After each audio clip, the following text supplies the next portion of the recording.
What's up, everybody? It is Wednesday, January 29th, and this is going to be a crazy day for the NBA. And so, only appropriate that I have two powerhouses on the show with me. Mr. Drew Dinkmeyer from Roto Experts, and Mr. Scott Melwig, a.k.a. at sports_25 to life. He hails from DraftDay, who sponsors the InsidersTV Daily Fantasy NBA show. So, welcome, everybody. And I do need to point out that something did come in the mail today. This right here. So, if you want to pan in, you can see... Oh, you have one too. Okay, yours looks a little more... Mine is a brown suit. What is yours wearing? Yeah, he's got a brown suit. Mine's just... I've had mine for like 4 years now, so he's a little worn down. But that's what I stare at every day. How is he worn down? I mean, do you take him out and play with him? Yeah, you know. Yes. Maybe? Like, I take him to restaurants. So... This is going worse than the opening of yesterday's show. I was, like, my wife almost came in and caught me watching the show from last night. That would have been bad. That would have been... She would have probably laughed about it, but no, it would have further delayed all the touching. So, we're back to square one. She said, look how skinny I'm getting. I said, I'd rather not. I'd rather you put on some pounds for a little bit. You know what I'm saying? That's twice, 2 days in a row that we've talked about my sexual attraction to my wife. But, hey, what else are we going to do? Oh, talk NBA? Sure. Let's talk NBA. Big story tonight. LeBron and Kevin Durant. The Slim Reaper, his price has gone up. Like, I want to know, A, are we even considering Durant tonight with his price? I mean, I think we are. Are you, like, seriously considering him? And B, like, do you think that LeBron, this kind of, like, brings him out of his funk and he just, like, rises to the occasion? Scott, I'll start with you first. Which one should I... I'll start with the second one about LeBron. I really only like LeBron a ton if Wade's not playing tonight. I mean, he just hasn't been that good this year. I think he has one 60-point game, and I mean, if I'm going to pay up for LeBron on most sites, I think I and Andrew have him priced on DraftDay pretty drastically different. Outside of that, they're like, I think they're like 1K apart on DraftKings, 1K apart on FanDuel. I'm probably just paying for Durant if I'm going one of those two guys. Unless Wade's out, that'll make me think a little bit more. Maybe I'll try to play both and get really crazy. As far as Durant, I'm going to try and play him as much as I can. It would change my thinking a little bit. Like I said, if Wade's out, I'll consider LeBron more. If James Harden's out, I'll probably look at Dwight really hard. If DeMar DeRozan's out, I'll probably look at Lowry really hard. So some of these game time decisions are going to be really big factors for me tonight. I'll say there's probably like a much better chance I play Durant than LeBron. Like, much, much better. But that's where I'm at. I don't know what is up with the video today. It just does not like you guys. Video's never really done much for me. Well, I'm not going to argue. I'm not going to argue with that. So we'll just have to go. No, it works fine when you guys aren't involved. Yeah, I know. We ruin everything. You really do. Your guys are the worst. Drew, I'll start with you, though. What do you think? I'm kind of on the opposite end of the spectrum with Scott. I think if I'm going to play one of the two, I'm probably going to play LeBron. And I've been burnt by the angle of trying to judge LeBron's kind of intangibles or interest in the game. We had that game earlier against Washington where he said, let me show you what I can do when what kind of stats I can put up. And he ended up being fine. He wasn't great. It wasn't anything out of the ordinary. But in his career, he averages 48 draft street points per game against the Thunder. And just looking through some of the box scores in the past, I mean, they have been monstrous games. And you've got these articles coming out again talking about how LeBron is monitoring everything that Durant's doing, and he's very concerned about falling behind in the MVP race. This is obviously an opportunity to make way in the voters' minds, being a premium game. So I'm more inclined to use LeBron. There's also a 10 to 15% discount in price between the two. So I'm probably going in that direction. I don't think it's wrong to play Durant, but I keep coming back to which player would I be more afraid of the player I own going up against on defense. And I'd be more concerned about LeBron checking Durant than I would be on anybody on Oklahoma City really checking LeBron. So maybe I'm still giving too much credit to the King, but that's kind of how I'm approaching it. The King. I agree with the defense thing for sure. Yeah. So definitely, I just think with LeBron's defense, I'm kind of with you, Drew, as far as I probably won't be playing either of these guys, which is scary, really. But you have to think that LeBron's defense is going to he's going to be up for this game, and they're going to be keying in on Kevin Durant, and I know that the Hawks were too. By the way, don't play any Hawks or Pistons tonight because the game is snowed out, 2 inches of snow. But I think that you're going to have just a very deliberate effort by LeBron to stop KD, to prove a point. So if I'm playing anybody, it's probably LeBron. But as of right now, I think I'm just going to kind of stay away. Who are you spending on then? Because today there's I was just going to ask that too. So I think Dwight is certainly an option if Harden is out. But I mean, maybe tonight, kind of what I've been doing is it's just a balanced night. Anthony Davis against Minnesota would be a guy that I would probably rather spend on more than Durant. Even on draft day, Kevin Love is 18.6. Now, draft day is a little different. Scott, you said it. The pricing on LeBron. If I was going LeBron, draft day would probably be it. But LeBron or Anthony Davis, I'd probably go Anthony Davis tonight. And I'm not going to argue with that significantly. I'm interested in your comments that you think tonight is a balanced night, because I think the general consensus around the industry is that it's more of a stars and scrubs night because of some of the situations with backups, and then also because nobody on Boston is really expensive and they're playing Philadelphia. So are you just avoiding the cheap Boston point guard situation? No, I mean, do we have any news on Rondo, first of all? He's out. Okay. So Rondo being out definitely has me. I'll definitely go towards the Celtics tonight as far as the guard situation.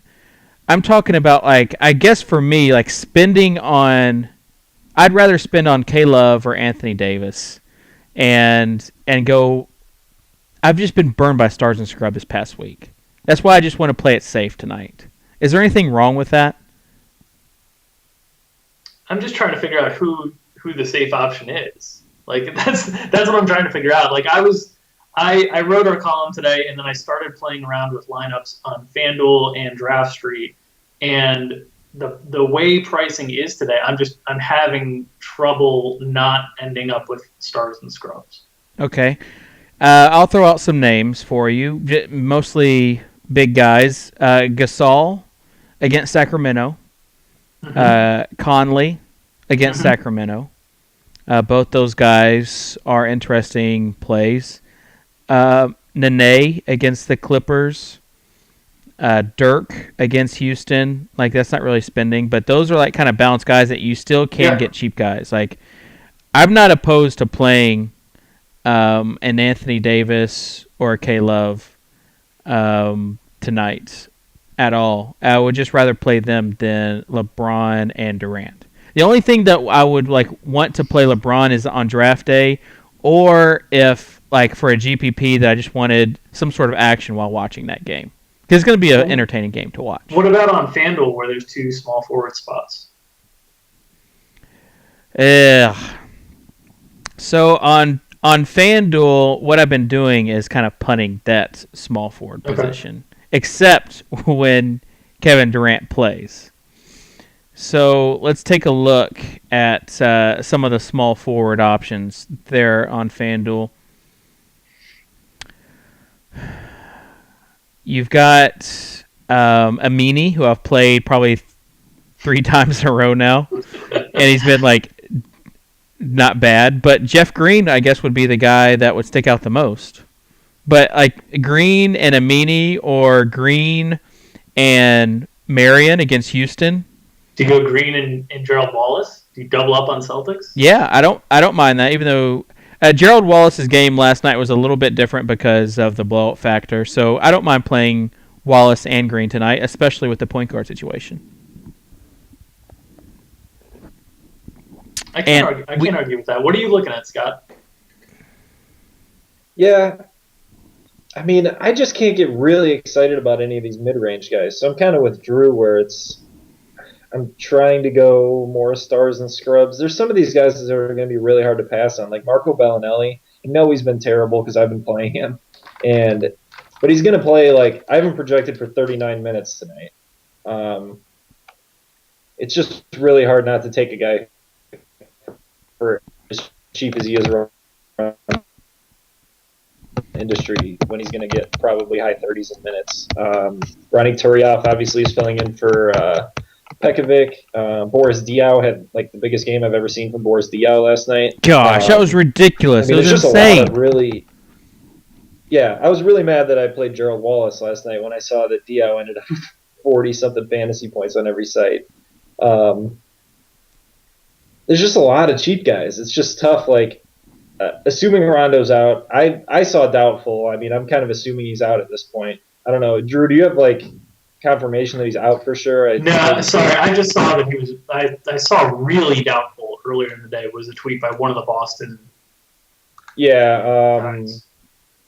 You sure it was by him and not one of the male genitalia guys? I'm pretty sure it wasn't a Dix guy. It was a Celtics guy. Yeah, I think it was Baxter Holmes. That was the one I've seen. Steven City doubts Rondo plays tomorrow. Team plans to rest him on the second of a back-to-back. I mean, I'm kind of assuming he's out. Pressey's a little overpriced everywhere, it seems like. Bayless is really cheap now that he's back. We mentioned Gerald Wallace. I don't know. There's just a lot of cheap plays. I don't know. Nene's been playing great, but he's in the low 30s on DraftKings, which is the high 20s most other places. I mean, I think you could easily get that out of Diaw for half the price on most sites.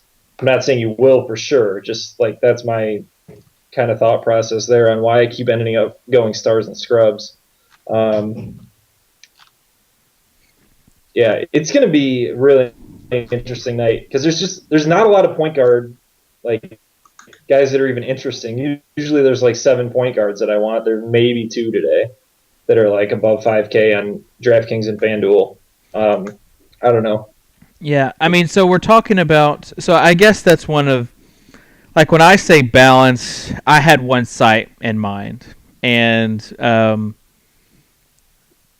I think each site is different. So I would even go a more probably balanced approach on DraftDay. I think the efficiency sites is where I'm probably going more balanced than not. On FanDuel is just a different bird.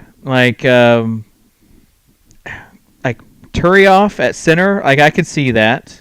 And then my question is, who are you going to spend on? If you are going to spend on a high price player, is it going to be LeBron or Durant? Drew? I mean, the guys that I've looked at so far that I'm considering spending on are between LeBron, Love, and Dwight Howard. Those are kind of the three guys that I'm looking at. They're all expensive guys, but I think they're all at, I mean, in LeBron and Howard's case, relative discounts to where you usually get them. Love's price just stayed, I mean, it hasn't moved on almost any site, and I can't figure out why. It's not like he's been producing the big, like, 29 and 15 games over and over. But those are kind of the three guys that I've been looking at. I feel best probably about LeBron and Howard of that group. Howard's averaged 25 and 14 in 3 games against the Mavs this year. And if Harden's out, it's going to be a similar situation to what they faced earlier in the year when they faced Dallas without Harden, and Dwight just kept getting fed over and over and over again. And I think the projection systems that I've looked at are a little bit light on Howard's projections simply because Dallas ranks well in defensive efficiency against centers. But I think part of Dallas ranking well in defensive efficiency against centers is the fact that they limit blocks because they're a jump shooting team, and they often take the other team center out of the game simply by kind of playing a smaller style. So I think it's a little bit misleading, those numbers. So Howard and LeBron are the two guys right now, while I've been constructing rosters, that I feel most comfortable kind of spending on. Okay. Scott? I currently keep ending up with Durant and Al Jefferson, but I also like Dwight a ton if Harden's out. I'm kind of assuming Harden's going to play tonight, which is why I'm not like all over Dwight yet. So I agree with Drew on that 100%. If Harden's out, I think for what Dwight's price is around the industry, I think he's pretty close to a must-play if Harden's out, which would obviously take me off Al Jefferson, who I really like against Denver tonight. A little worried Darrell Arthur's back, but I'm hoping most of his minutes come when Jefferson's resting. Because he's the only Denver big guy defender that even like is average. So I think Jefferson's going to have a big game here. He's been taking like 21 shots a game since Kemba Walker's been out. I feel like I'm always hyping up Al Jefferson, and no one ever wants to hear me talk about him. So I'll quit hyping Al Jefferson on the show. The other guy I'm really looking at, like high price wise, is Anthony Davis. I prefer him to Love personally, just because I'm more worried about Anthony Davis's ability to guard Love. Kind of the same thing Drew was talking about with LeBron versus Durant. I don't think Kevin Love can do anything on Anthony Davis defensively, and I think Anthony Davis can do a good job bothering Love on defense. So that's kind of my choice between those two. I think that's a good point. I've been going back and forth on those two, and I know on most sites Love is the more expensive option. But the thing that I've been balancing that with is the fact that I think Davis is more prone to foul trouble. And that's the one thing, like if I'm going to pay up for a guy, I'm a little bit more concerned about Davis getting into foul trouble than I am about Love having to face him. The other thing, I think Love gets a little bit of a boost from having Pekovic out and playing next to Turioff. I think that opens up some more scoring opportunities for him. The other part of that is I wouldn't be surprised if they started out with Turioff on Anthony Davis and had Love kind of tried to hide Love on Ajinka or Steamsma or whoever they put in. Yeah, that makes a lot of sense. I agree with that. Yeah, so that, I mean, you guys kind of took my next question as far as the Love-Brow match. After I played Tristan Thompson last night, as I was watching the game, I began to think about the play of Tristan Thompson against Anthony Davis, and then started wondering just about the defensive ability of Anthony Davis. Like, I mean, he was having a block party. And you have to think, I guess, going forward about who he's going against. And Kevin Love certainly fits in that mold, but Drew, I'm exactly like, it seems like Love could kind of use a few veteran tricks to try to get Anthony Davis in trouble. I mean, they're going to be going at Anthony Davis. It's just a matter of, is he going to take the bait or not? I mean, he just looks so good, and he can rack up points in a hurry. So I know there's a lot of talk about Anthony Davis. So, Scott, you're taking Anthony Davis over Love, and Drew, you're taking Love over Anthony Davis, but you might have a change of heart. Yeah, I think I'm more inclined to play Love over Davis, but I'm probably less inclined to play either of those as opposed to spending on like a LeBron or a Durant or a Dwight is where I'm at right now. Okay. As far as other news, we had someone in the chat. Sorry, I forget who it was. Said that tonight is or today is Marc Gasol's birthday. That's pretty awesome, right?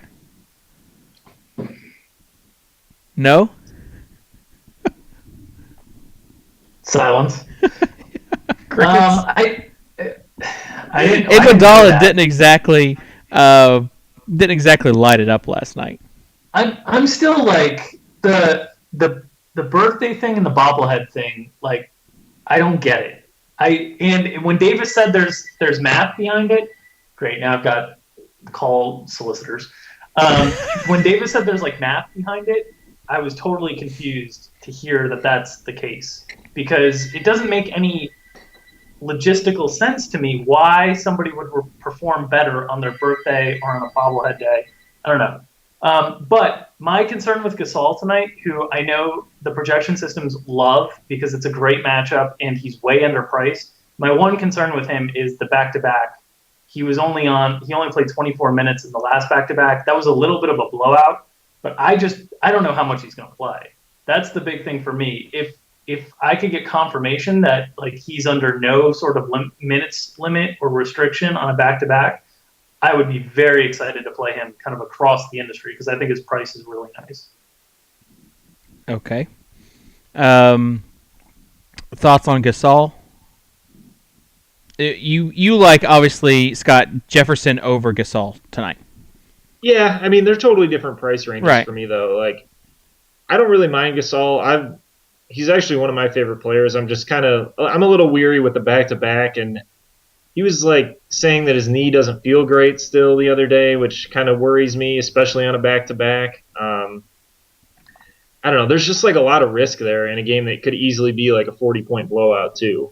I mean, unless Gay and Cousins suit up, it's just really worrisome with their best player being locked down by Mike Conley.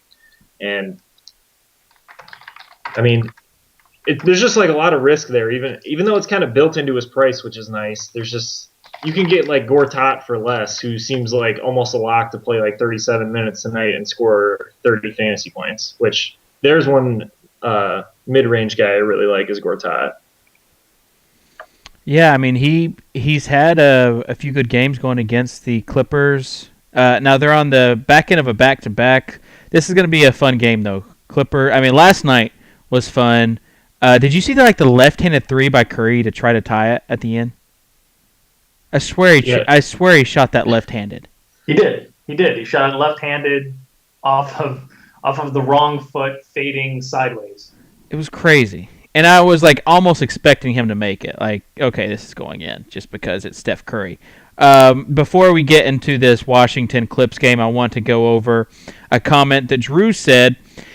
He said last night on Twitter, "Is it weird that this thought just went through my mind? If I were a basketball, I'd enjoy the soft release off of Steph Curry's fingertips." To which a picture was made, and that would be Mr. Drew Dinkmeyer in the grips of Mr. Steph Curry. When you saw that picture, how did you feel, Drew? I thought that picture encapsulated how great it would be to roll off the fingertips of Steph Curry. I thought that picture summed it up perfectly. Whose fingertips would you, Scott, least like to go off of if you were a basketball? Least? Yeah. Ooh. I know my answer immediately. Dwight Howard? Reggie Evans. Oh, yeah. That'd be bad, too. Man, that's tough. I kind of want to say Sean Marion, but I don't think it... Man, I'll go Sean Marion. You would be spinning pretty violently. Yeah, I know. That flick is what's worrying me. I think I'm going to go with Marion on that one. That's a Papa Shot nightmare right there, for sure. I guess mine would probably be either Dwight or Blake just because of the dunk potential. Someone said Joakim Noah in chat, which is a great one. Yeah. You spin it all kinds of sideways. It's definitely an interesting topic. Let's get back on topic, though, to Blake Griffin and DeAndre Jordan. in this game. And also on the opposite side, Bradley Beal just went nuts after going 0 for 6 last night. Is starting to kind of come into a groove. I want to get your thoughts on the. We talked a little bit about Nene and Gortat. I want to get your thoughts on the Wizards guards, Drew, and then Scott. I'll go to you about the Clippers big men. Yeah, I have a problem. I mean, I struggle to play a guy with a minutes cap. That always gets in my head that there's some sort of cap associated with how much they can possibly produce, and that's what you're dealing with Bradley Beal. They're going to keep him around 30 pretty much the rest of the season. And you look at his game log, it's like 30, 30, 30, 31, 31, 31. So there's no upside beyond that. The matchup is fine. It's not, I mean, JJ Redick's not an elite defender, someone you have to worry about, and the tempo should be pretty good for Beal, which really helps him accumulate the secondary stats. But I'm not really looking at either side of the guards for Washington in this one. And Wall he disappointed me last night because I didn't think he was aggressive enough offensively. Scott? Are we talking about the Wizards still? Yeah, you're talking about the Clippers big men. Oh, okay. I didn't know if you wanted me to continue on the Wizards. If you want to, you can. I'm not going to. I pretty much agreed with everything Drew was saying there. So I have the same problem with Bradley Beal. His price is going up now, and I mean, he's just hard to play when he's only playing 30 minutes, even though he's getting 16 to 18 shots up these days. But I like Blake Griffin quite a bit tonight. He's going to be one of those guys that's hard to pay for, though. It's nice that they're back at home. Nene's not exactly a guy I worry about defending anyone. Jordan's always interesting because he just has such a nice floor right now because of his rebounding. But, I mean, he only gets, 5 shot attempts a game on a good night, and it's just so frustrating. It's so hard for me to play guys like that, especially when they're not great matchups. Like against Milwaukee the other night, that was more than playable because you pretty much knew he was going to get 15 rebounds in that game. You can do that against some other teams like Charlotte and stuff like that, but when you're playing Washington where it's just like a pretty average matchup across the board, he's just not a guy that I'm going to go out and target, especially when his price is pretty close to as high as it gets. It's only going to come down at this point unless he just develops an offensive game in the middle of the season. So he's just not a guy I'm going to play very often. We have people talking about the Ty Lawson status. Any chance? I mean, I think he goes tonight. Any chance? What chances do you give him, basically, Drew? I put him at probably like 85 to 90% that he plays tonight, just from that's the feeling I've gotten from listening to or from reading beat writers. So I think he's probably going to go. If he doesn't go, obviously it opens up a lot of opportunity for Nate Robinson, which would be great. But I'm planning on Lawson being able to play. Yeah, I mean, I'm kind of in the same boat. I'm so bummed, Drew. We lost your video feed again. I'm so bummed that something's going on with this video thing, that people have to look at me for the whole time. And you could just put the picture of me and Steph Curry in my place. I'm sure people wouldn't mind. I could. In fact, I might just have to do that. Rockets and Mavs. This game is interesting. I talked about Dirk. No Harden is. I think Harden is kind of like 50-50 tonight. I just don't. It seemed like last night they were opening up. I don't know if that was Mikhail's way of just trolling everybody, kind of like we'll see, talking about Harden and then Lynn. But let's just play the game of if Harden does not play. Jeremy Lin, Patrick Beverly, Brooks, Howard, like are those pretty much the 4 guys you're looking at? With the I mean, Brooks is kind of like a minimum salary guy, but as far as the guards you're looking at, would Lin be number 1? Yeah, I don't think it helps Beverly all that much. I think Beverly actually played less minutes last night with Harden out of the lineup. And they really seem to like Beverly playing with Harden, which is what's gotten Beverly that starting role from what it seems like to me and everything that they say in Houston. I think Lynn's definitely the biggest beneficiary that isn't Dwight. He's been pretty good in general when Harden's been out over the last what is it, 2 years now. The problem is outside of like Draft Street, his price doesn't ever go down. Like on FanDuel and DraftKings, it's like just in that range where I'm like not auto playing him when Harden's out, and then on DraftDay he's like right on that fringe also. So, but I definitely think he's the biggest beneficiary that isn't Dwight. But I think Dwight's the play if Harden's out. I think we're getting trolled by the internet peeps because now we can see your faces.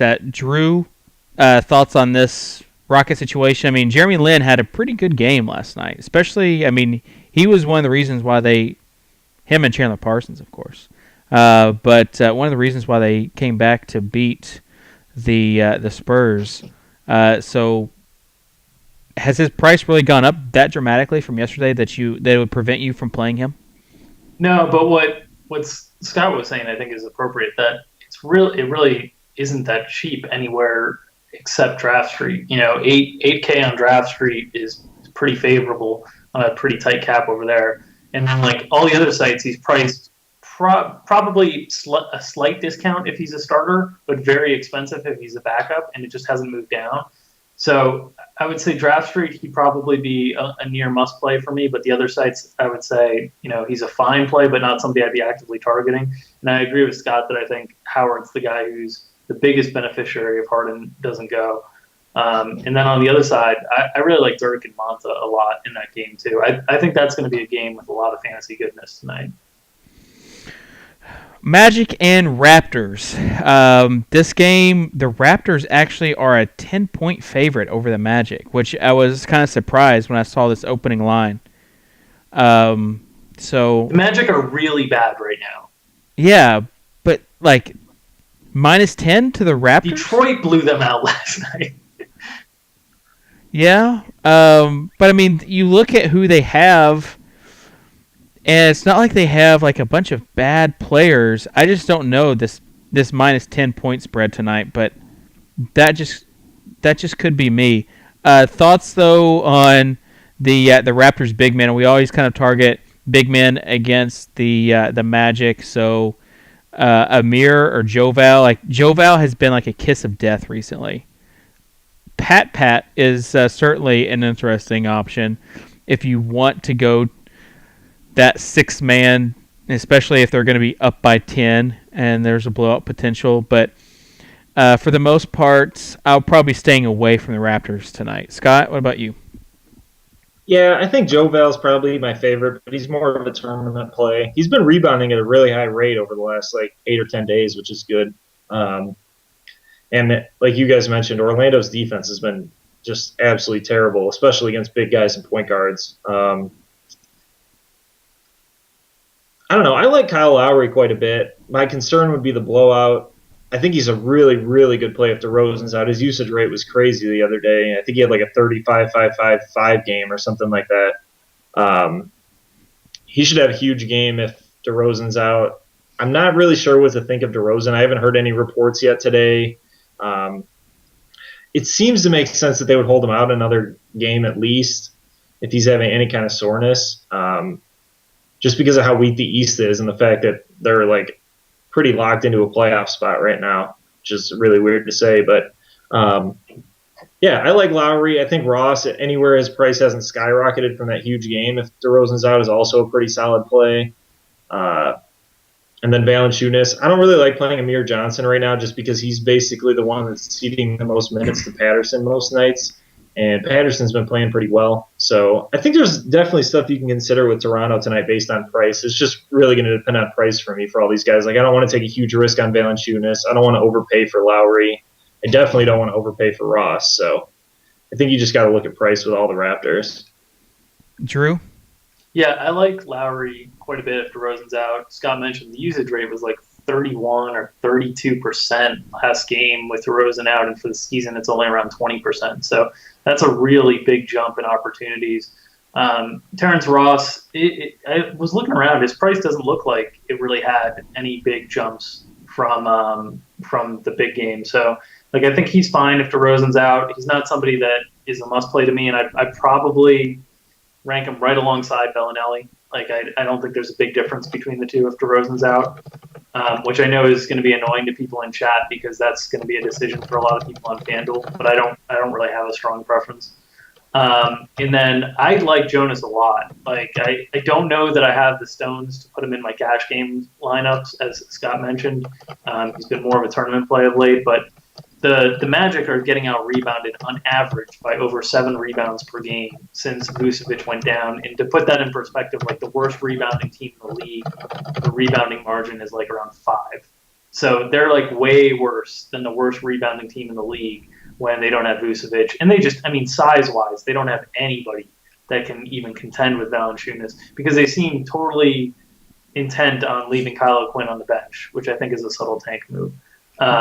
But yeah, Amir, I'm an Amir fan. I always have liked his per minute ability. An Amir apologist? Very frustrating that he has like no chance at 35 minutes, just none. And so that really limits him. I've liked him as a tournament play in the past, but I don't think you can consider him one when he's got no chance at 35 minutes. Someone said Scott Price Lowry on draft day where you really can't take him today. Thanks a lot, Scott. We also had the Jonas, like 38.5 points, 33.25 points the past 2 games against Brooklyn and the Clippers. Both those pretty solid matchups for a big man. But then, like the game before that, 13.5 against LA, 14.5.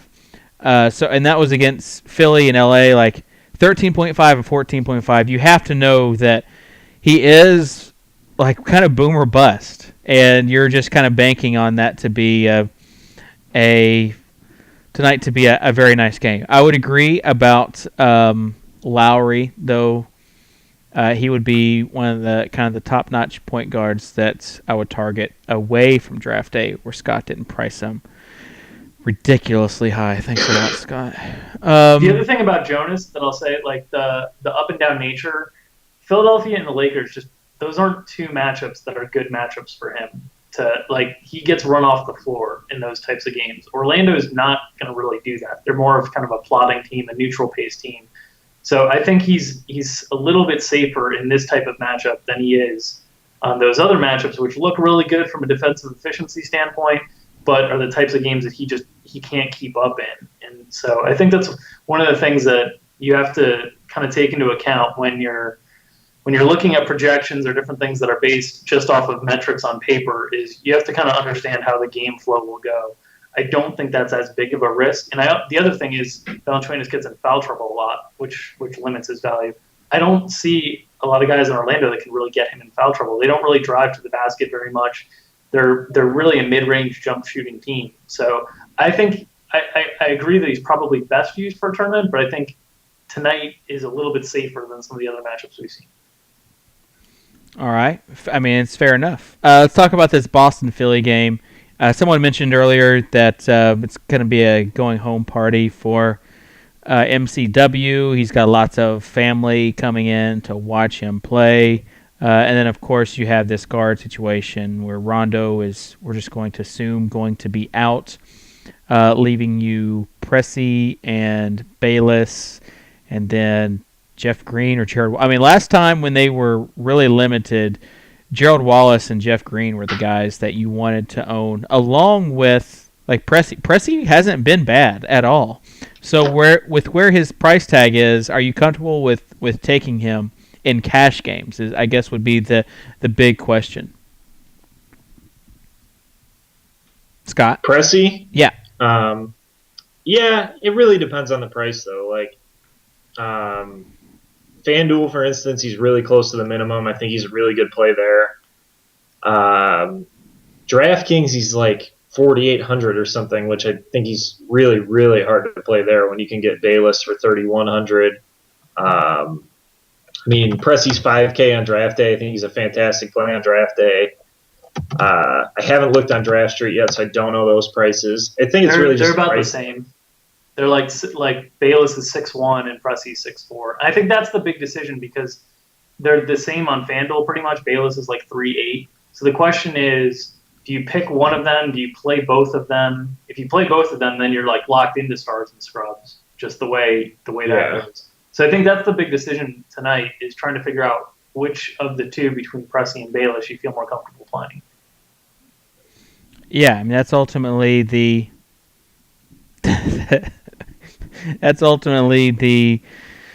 question, and I think Jeff Green though for me is going to be like, especially on sites where you have to play a small forward and is like on FanDuel, I see Jeff Green being a nice play.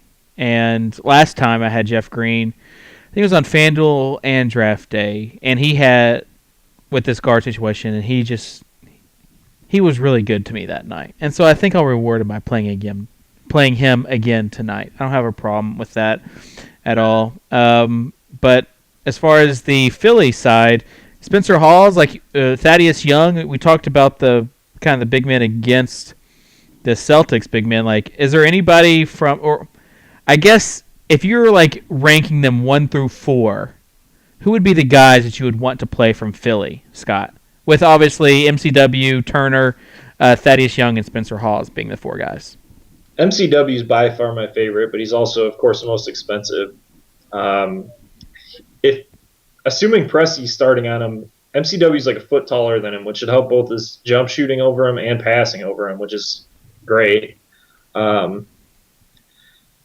He's just been really, really solid in most games. Like, his floor is like right around 30 points. His ceiling is as high as anyone's. I don't know. It's just really hard to figure out what Michael Carter-Williams is going to show up. That's probably the tough part there. I think he's my favorite by far, though. After that, probably Turner going against Jeff Green, but he might end up with Gerald Wallace on him, which is kind of annoying also. I don't know. I don't play a ton of Sixers, but I think that MCW is the one guy I like out of those guys tonight. Drew? Yeah, I'm not really looking at any of the guys. I guess MCW would probably be the best of the group, but I mean, this is a matchup that's way down in pace for them. So I'm less looking at the Sixers. I'm more looking at the Boston side. And since I think we kind of skirted the question of Pressey or Bayless, I will put my nod in for Pressey. Yeah, I think I will too. I think Green, though, is, again, playing the 2 spot, he's the guy that I'm targeting. But if I had to pick between the 2 point guards, it would be Pressey. So he's not been bad. Let's pull up. I mean, he has had some bad games, but it's like that one game where everybody's just saying he was not going to be good. He had 34.75 fantasy points. So take a look at his game log, 7, 8. But those were kind of games where he got 16 and 18 minutes. Tonight, you have to think he's going to get 30 minutes. Well, the last time that both players were available and Rondo wasn't was I think the Toronto game, maybe? Yeah, that's the one that he had 10 assists and no points. So that was right before Rondo returned. And it was right after Avery Bradley got hurt. And Pressey started and played 26 minutes, and Bayless came off the bench and played 20 minutes. So I think Bayless is probably a safer bet on a per-minute basis, but I think Pressey's playing time is a little bit more secure. I don't think either of them are bad plays, and I don't think it's a bad approach to even go with both in like a tournament-type situation. It's probably better in a cash game situation to go both and just lock in the production. In the tournament, trying to pick one is probably the best way. But I think they're both viable plays. I always lean towards the guy in the starting lineup as the guy as opposed to the guy at the bench. I think it would be Pressey again based on history. Okay, Spurs versus Bulls. We talked about Bellinelli being a pretty good play with a man who, I mean, had a nice dunk, and then I think Drew, as you that said, he broke himself on the dunk. That dunk was so absurd. Like, I was speechless. I was like, oh my god, I don't think I've seen Manu do that when he was like in his 20s. And then very next image of Manu is him like walking to the locker room, and you're like, oh, well, that's why I probably haven't seen him do it since he was in his 20s. Yeah, so he's poor guy. I mean, and I had him on FanDuel, so I was not exactly happy. I just would rather him just do a layup, I guess, and stay out there for a little bit longer. Bellinelli, though, 12 minutes, no shots. Like, was really disappointing yesterday. Almost as disappointing as Tristan Thompson, but not quite. Scott, thoughts on Bellinelli? Yeah, I mean the minutes are going to be there. At some point, he's going to get hot. He can shoot for sure. So, I mean, I don't think he's going to go 1 for 7 every time he's playing. So, he's definitely got more upside than he's shown. I think his downside is what we've seen, where he's like in the low teens in points because he's not making shots and he doesn't really contribute in other categories. But if he heats up and goes like 7 of 13 one game, like he did a couple times in the last month or two, I mean, he can get up in the 30s, and he's pretty cheap everywhere because he hasn't been playing well. The minutes are going to be there. I'm kind of inclined to like Patty Mills a lot because I love Patty Mills, but I'm kind of thinking he's going to be in the high 20s in minutes tonight, which is pretty solid for him. He's a pretty good fantasy points per minute guy. A lot of it depends on if they use Diao at all at small forward, how many minutes go around here. But, I mean, you've got to consider Bellinelli. You've got to consider Patty Mills a little bit. And Diao, for all their prices, are just so low right now. And there's just so many minutes to go around on the wings in San Antonio. So, yeah. Patty Mills is definitely interesting. Parker had a bad game yesterday. But on the back end of a back-to-back, any worry, Drew, about getting popped? Certainly not in terms of like a guy full out resting. They just don't have enough bodies to do that. But you can get, I think it would be a surprise if Duncan was over 30 minutes tonight. I think it'll be around that 28 threshold that he seems to hover around, even with the smaller bodies.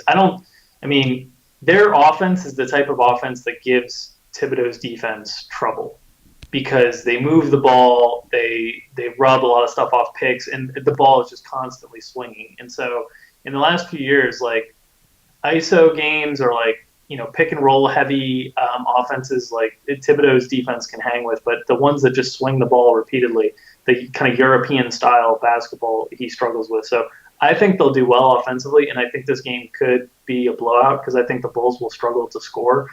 So I agree with Scott. I like Patty Mills for that reason, because I think Patty Mills is kind of locked into like 25 minutes tonight, and I think he's got upside of 30 plus. And if it gets out of hand, he eats up garbage time like nobody else on their roster. So I like Mills as a good option. I think Bellinelli's like really. I know he's been disappointing of late, but I think he's kind of safe. Like, you're getting somewhere between 16 and like 27 fantasy points on a non-efficiency site. On an efficiency site, he's a shooter, so he's less safe. But I don't see like huge upside with him. But I think the downside, the floor will start to rise. I think it's been an anomaly these past few games. So Bellinelli and Patty Mills are the two guys I'm looking at. And Diao, I think, is a great play too on sites, like DraftKings and FanDuel, where he's like 3,800, 3,900. There's more opportunity cost with FanDuel because you don't have the positional flexibility. So I'm less inclined on FanDuel to use him than I would be on DraftKings.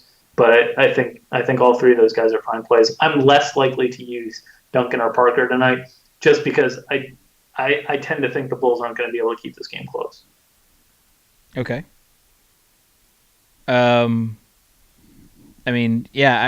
Obviously the wing situation is where they're struggling right now. So, when you have all the guys, Green, and a Splitter's not a wing, but he's kind of a big man that they can't really utilize right now. But when you have Green, Kawhi Leonard, and now Manu, is there someone else I'm missing in addition to Splitter? Maybe that's just it. No, that's it. That's four guys. Yeah. But that's a lot of players that, I think that Bellinelli is going to get like 38 to 40 minutes tonight. I think he's going to get no small forwards right now. Yeah, I think they're just going to get a lot of run, and they can't sign anybody because everybody's like under guaranteed contract, so they have to let one go. People wanting to know about the OKC Miami game we talked about at the beginning of the show. So if they missed it, Scott, just give them a brief synopsis of where you're looking at. I think we kind of came to a pretty good consensus on we're a little bit more worried about LeBron covering Durant, LeBron's a little bit cheaper. We didn't talk too much about like the other guys in that game. I don't particularly like anyone a lot. I assume Drew doesn't either since he didn't mention them. There's just not a lot to like there outside of the two big headliners. So I don't know. I still prefer Durant to LeBron just because he's been playing a little bit better, a little bit more aggressively. But I don't disagree with Drew, and I believe you at all that I'm a little bit more worried about LeBron's defense on Durant than I am about Durant's on LeBron. Yeah. That's kind of it in a nutshell. I'll probably take one of these or maybe both of them in different GPPs just so I can have action on the game tonight because that's how much of it degenerate. Will you mix in Wade on any GPPs? Since there's a lot of big tournaments going on today. No. Yeah, I don't. I think if I use him at all, it would be in a tournament. But I've had enough of Dwayne for right now. Some questions. A James Johnson bounce back game. Maybe. James Johnson, man. I was playing against Condi in a bunch of games for the late slate, and I took James Johnson, and he took Courtney Lee. And James Johnson, he was not kind to me. Score one for the good guys, though. I won by 0.5. I think it's like my first ever kind of luck box win versus Condia. Wall had a last-second rebound where he was falling down. They gave him the rebound, didn't call a travel. And I won by 0.5. It seems like every other time I play against Condia and there's a close game, like he wins by some fluky sort of stat. So that felt good. I just wanted to get that off my chest. I don't know why. But James Johnson, I would stay away from tonight. You don't have to target him. And if you don't need to target him, then with such a large number of games, I would stay away from. Let's see. Another question. Dial and Jonas or Markieff and Turioff? Drew, I'll let you answer that. Dial and Jonas for me. I don't view that as particularly close. Scott, agree? I agree with Drew. Yeah, we did not talk about the Suns-Bucks game. If this was Friday's show, Mike and Dave would be all over me for not giving any Bucks love. Targeting big men, though, against the Bucks is something that we like to do as well as against the Magic and the Lakers. But targeting the bright big men for the Suns is also something that is not exactly an exact science. See Channing Frye the other day. So are you looking at any big men tonight? That was probably phrased poorly. Are you looking at any Phoenix Suns players to play in your lineups tonight against the Bucks? Scott? I think Plumlee's pretty favorably priced around. I don't know. It's really hard to trust any of like Fry or the Morrises or, I mean, obviously you can't play Len. I think Plumlee's kind of like the safest of the not safe Suns pigs. They have a different big man rotation almost every game. It's just sometimes Fry's the first guy out and they bring in Markieff. Sometimes Plumlee's the first guy out and they bring in Markieff. Sometimes like Alex Len comes in for Plumlee early when they're going like up against really big centers. It's just really hard to predict. I try to base it on prices and like the style of the game. And with Milwaukee, most of their like defense against big guys is like giving up points around the basket, which would keep me away from Fry and Markieff. Probably lead me towards Plumlee in this one. I would assume he has a really solid game if he gets to 30 minutes. I just don't know if he's going to get to 30 minutes. So that's like the way I'm thinking with the Suns bigs. I'll have Plumlee anywhere he's priced really favorably in some lineups. Outside of that, I'll probably just stay away from it entirely. Fair enough. Tucker and Monte or Dial and Zebo. We didn't really talk a lot about Monte tonight, but obviously a decent matchup. Pair him with PJ Tucker or go Dial and Zebo. Seems like the second would be the easiest or the safest play, I guess. Right, Drew? Yeah, like I like Monte the most of those four players tonight relative to price, especially on non-efficiency sites. But I like the combination of Diao and Randolph better than Monte and Tucker. I'm not really interested in PJ Tucker tonight. Yeah, me either. And I agree about Scott's. I guess Plumlee would be the safest play tonight. had a monster. I thought that was a great breakdown by Scott, just because a lot of times people look at statistics and metrics and they judge them. It was like the Valanciunas thing that I was talking about before. But like the Bucks are a team that for sure give up a lot of their points in the paint, and they tend to struggle with like really active big guys. Not like active because they've got a bunch of thin front court guys, Henson and Larry Sanders, and so they get out muscled for stuff, for rebounds, for putbacks. So Plumlee would definitely be the guy that I'm targeting as well. All right, we're gonna do something different. We're gonna play a little trivia game between Scott and Drew. This is gonna be a lightning round of who went to what college. So I'm going to name a player, and you name the college. Best of 7. Are you guys ready? Sure. Scott, are you ready?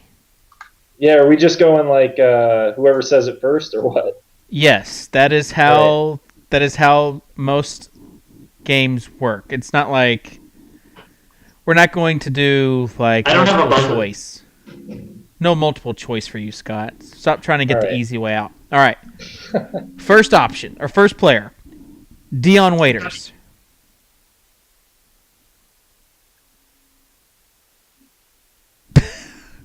Who is the player? Dion Waiters. Oh, Syracuse. I think that cut out for a second, yeah. We're really quick on that one. Oh, I think Scott got that one. Kevin Love. UCLA. I don't know who said it first. I think Scott may have got that one too. Son of a... Terrence Ross. Kentucky. Nope. Damn it. Scott? Oh, Terrence Ross. Damn it. I still don't know. Cal? It's Washington. He played with Isaiah Thomas. I was thinking Terrence. Oh, yeah. Who did you think I said? Terrence Jones? Yeah. You went off of Terrence. I just went off with Terrence. I was trying to beat Scott. That's the plus EV play right there. All right. A guy we mentioned in the show earlier, Patrick Mills. I have no idea where Patty Mills went to school. Ooh, wait, I know St. Mary's? Yep. Yeah, that's right. Damn it. Damn it. All the cuss words from Drew right now. Let's see. Tobias Harris. Washington. Tennessee. Tennessee.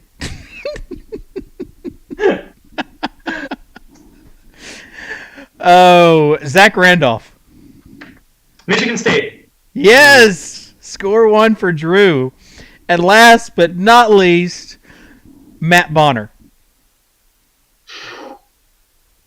Oh, man. Florida. Yep, Florida. Oh, that's great. Oh, man. That's a tough one. Still, Scott, I mean, you did good, man. You did really good. I really feel like we got off a bad foot with the Waiters thing, and then... Yes, that win was well deserved by me with my quickness on the Dion Waiters answer. Oh, and then Drew kind of did the whole Taylor Swift thing at the Grammys the other night where she heard like the R sound in the album and everybody just went nuts. And then she figured out that it was not her Red album. It was the whatever the Daft Punk album was. I forget even what the album's called. So anyways, we owe you something, Scott. I don't know what yet, but we owe you something. Probably a medium FI t-shirt. Yes. Those medium FI t-shirts are like gold right now because they're so hard to come by. Everybody's a freaking medium. I don't know what I'm it an is. XL, so I can survive without a medium. All right, another lightning round, but this one there is a wrong answer. But Drew, you and I will go over the rapid fire real quick. If you haven't been already, go to DraftDay.com. They have the draft-based games. Tomorrow is a perfect day to try out the draft-based game there at DraftDay. They also have the target games, the bracket games, and the rapid fire where you have to pick 3 out of 5 for the rapid fire, perfect 5 out of 5 if you want to get the rapid fire max. Last night was the first night that I did not win a rapid fire in a really long time. I was really mad. I was really that was one of the better ones I've created, I would say, last night. Do you just look over there like, mwah? Like, whatever. Oh, when you guys go through these on the show, it's easily the best part of my day every day. Okay. Well, that's kind of sad, but okay. LeBron James versus Kevin Love, Drew. I'm going to go with LeBron James. Oh, man. I'm going to go with K-Love. I know I should go LeBron. I'm going to go with K-Love. I think Love's the smarter choice. I don't know. Maybe it's because I grew up a Bulls fan and Jordan. I just assumed that at some point LeBron is going to exert his will on a game, and I want to be invested in it. Dwight Howard versus Al Jefferson.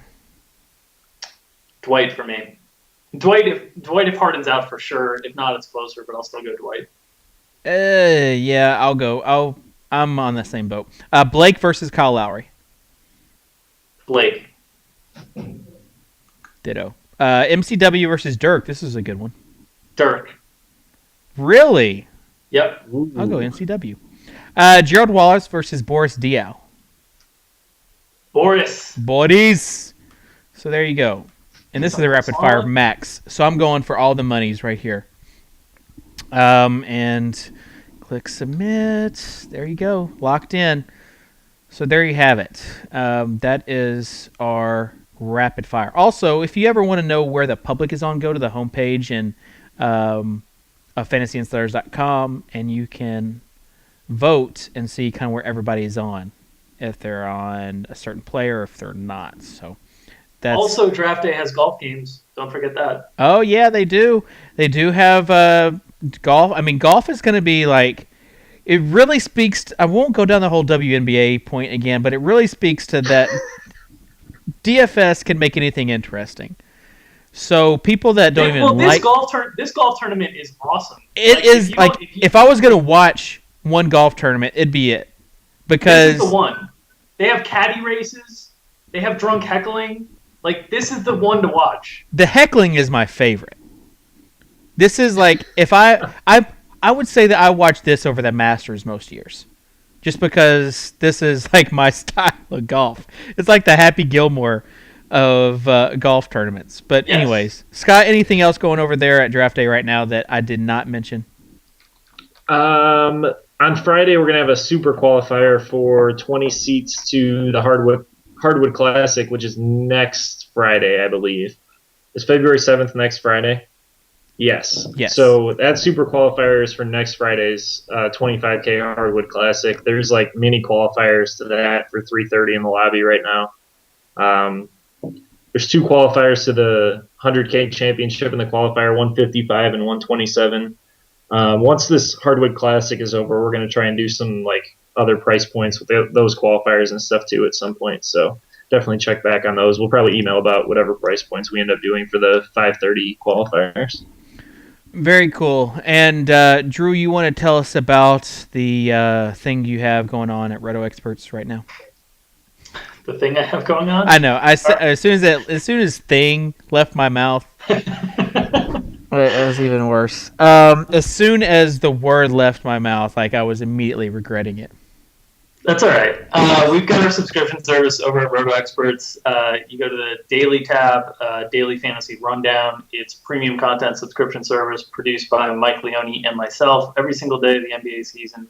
We've got two different packages, one with cheat sheets with site-specific recommendations for FanDuel, DraftStreet, and DraftKings, and one with a full analysis write-up by position, values, top plays, cheap plays. That's our daily analysis package. Either one comes with lineup alerts that keep you updated with emails directly to your inbox up until game time with injury information and analysis. And again, if you're not subscribed, you need to for at least just one reason, and that is this right here. Look at that. Oh, gosh. Every time I log on to the Daily Fantasy Rundown, I feel like Drew is like looking into my soul with that pose right there. It's great. Anyways, guys, thanks for joining us. Friday, we'll be back on the Insiders TV Fantasy WNBA. What am I doing right now? Join us Friday. I'll have Dave Loughran, a.k.a. Laufey D, and I will also have... Well, I don't know if Mike's going to be on there. Mike might be in New York City. Yeah, he is living it up. And I am back here working and answering customer emails, and I'm jealous. He's going to the Playboy party. Is he really? I didn't know that. He's going to the Playboy party. He's going to... Roto Experts has a party going on tonight from Anthem Media. He's going to that. And I'm sitting here in the office. Well, but you do get to be here with us. That's true. But that's about to end. So the day's about to get really bad. Oh, that's true. Friday, apparently there is a package coming in the mail. And it contains some sort of costume that my bet that I lost to Dave, and it's going to be pretty embarrassing. I don't even know what it is, but if it arrives either today or tomorrow, chances are I'll be wearing it on Friday's show. So that should be interesting. Anyways, this is the final countdown. We are going to get to our lineups. Thanks again for joining us, everybody, and we'll see you Friday. Right? For those also that don't know, this right here is me. And that right there is a guy that was my best man in college, but in high school I didn't even know him. So that's why. You guys played on 8-foot rims in high school? What's that? You guys played on 8-foot rims in high school? No, they're 9-foot rims. Always a comment. We'll see you later.